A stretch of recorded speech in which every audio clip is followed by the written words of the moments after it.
This video is going to cover requirements 11C and 11A for the Electricity Merit Badge for Scouts BSA. 11C is to make a rheostat.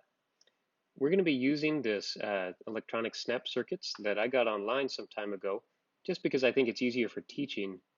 You can also make your own rheostat.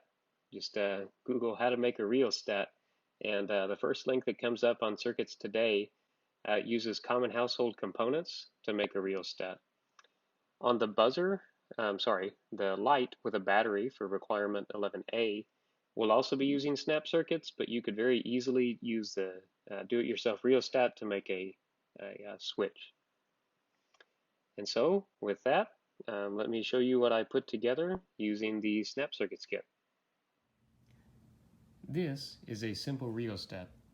Rheostat is just a fancy word for a circuit that you can use a resistor to either allow electricity through, or you can slowly close it to not let as much electricity through. This rheostat is from a kit, a snap circuits kit you can see here on the box. You can also make them. There's a few how-to articles on the internet, but for this example we'll be using the snap circuits. This green piece that I have right here is called a variable resistor. By moving this little black piece on the green part, I'm changing the resistance to either allow electricity to go through or not allow it go through. I have this multimeter hooked up and set to resistance. That's this little ohm symbol here. That's telling us how much resistance is in between the red alligator clip and the green alligator clip.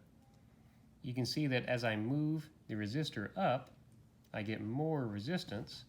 It's now up to 1300, and then if I move it all the way down, it settles out at about 460.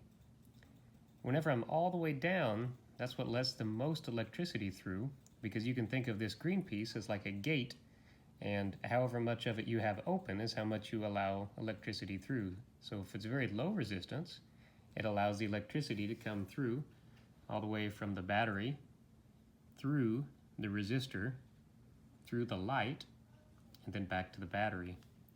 So if I turn it all the way very slowly, you can see that the dimness goes down, and then we can bring it back up and the light comes back on. This circuit is a simplified version of what the rheostat was. I've replaced the resistor, the triangle piece, with just a switch. So the electricity comes from the battery, goes through the switch, through the light, back to the battery. So as you can imagine, if I turn the switch off, the light goes off. Simple enough.